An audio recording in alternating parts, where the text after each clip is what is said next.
Hi friends, welcome my YouTube channel. और मैं आपका भाई संदीप भोजपुरिया।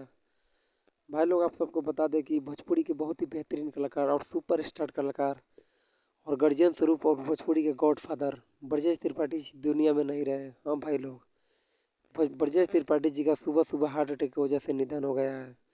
भाई लोग, बता दें आप सबको कि भोजपुरी में दर्जनों नहीं बल्कि हजारों फिल्म किए हैं ब्रजेश त्रिपाठी जी। और कोई ऐसा कलाकार नहीं जिनके साथ ये काम नहीं किए थे। भाई लोग, बता दें कि बल्कि भोजपुरी नहीं, साउथ, हिंदी और भोजपुरी बहुत सारा फिल्म में काम किए थे ब्रजेश त्रिपाठी जी। और आप सबको बता दें कि आज ब्रजेश त्रिपाठी जी भोजपुरी इंडस्ट्रीज और इस दुनिया को अलविदा कह के चल चुके।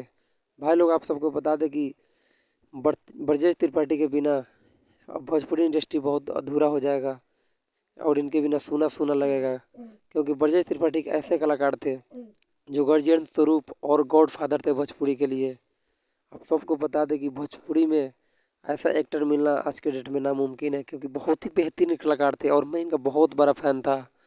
तो भाई लोग, आप सबको बता दें कि ब्रजेश त्रिपाठी इस दुनिया में नहीं रहे। हाँ भाई, बहुत ही दुख के साथ कहना पड़ रहा है कि ब्रजेश त्रिपाठी जी इस दुनिया में हमारे नहीं रहे। जब मैं सुना हूँ तो मुझे यकीन ही नहीं हुआ कि ब्रजेश त्रिपाठी जी अब इस दुनिया में नहीं रहे। आप सबको बता दें कि ब्रजेश त्रिपाठी जी एक ऐसे कलाकार थे, अहम भूमिका इनका है भोजपुरी में आगे बढ़ाने बढ़ाने में बहुत ही अहम भूमिका है। तो भाई लोग, आप सबको जाते जाते एक बात कहेंगे कि भाई लोग, आप भी ब्रजेश त्रिपाठी के फैन हैं तो आप सब कमेंट में बताइएगा कि ब्रजेश त्रिपाठी के जाने से आप सब कितना दुख है।